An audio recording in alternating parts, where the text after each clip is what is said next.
যে 11টা সিটি কর্পোরেশনের প্রশাসক বদল হয়েছে, আমরা কি লক্ষ্য করলাম না?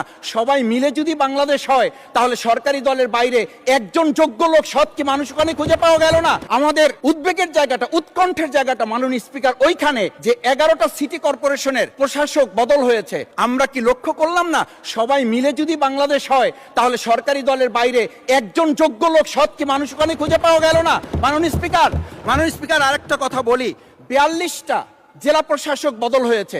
মাননীয় স্পিকার, এই পাশ থেকে প্রায় কথা বলি যে এখানে বলা হয়েছে যে আমরা সবাই মিলে বাংলাদেশ, সবার বাংলাদেশ যখন বলি, সবাই মিলে দেখি টেবিল চাপড়িয়ে আমরা এই মহান জাতীয় সংসদকে খুবই সরগরম করে ফেলি।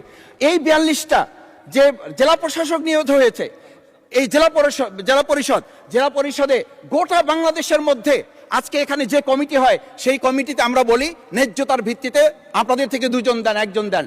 মাননীয় স্পিকার, খুবই বিনয়ের সাথে জিজ্ঞেস করি, আমরা কি সেই নতুন বাংলাদেশের দিকে যেতে পেরেছি যেই বাংলাদেশে এই 42 জন জেলা পরিষদের একজন জেলা পরিষদকে আমরা কাউকে খুঁজে বের করতে ওখানে ন্যায্যতার ভিত্তিতে দিতে পারলাম না? মাননীয় স্পিকার, আমরা তত্ত্বাবধায়ক আমাদের অন্তর্বর্তীকালীন সময়ে যখন 1-2 জায়গায় এরকম প্রশাসক নিয়োগ হয়েছে, আমরা বললাম এটা সংবিধান লঙ্ঘন এবং এটা গণতন্ত্রের সাথে সাংঘর্ষিক।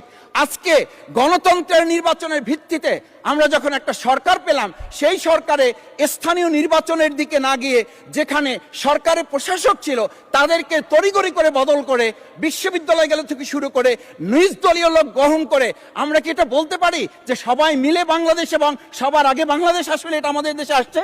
আমরা বলতে পারি না বিধায়ী আজকে জুলাই সনদ বাস্তবায়ন এবং তার ভিত্তিতে আমাদেরকে এখানে শপথ গ্রহণ করানো হয়েছে।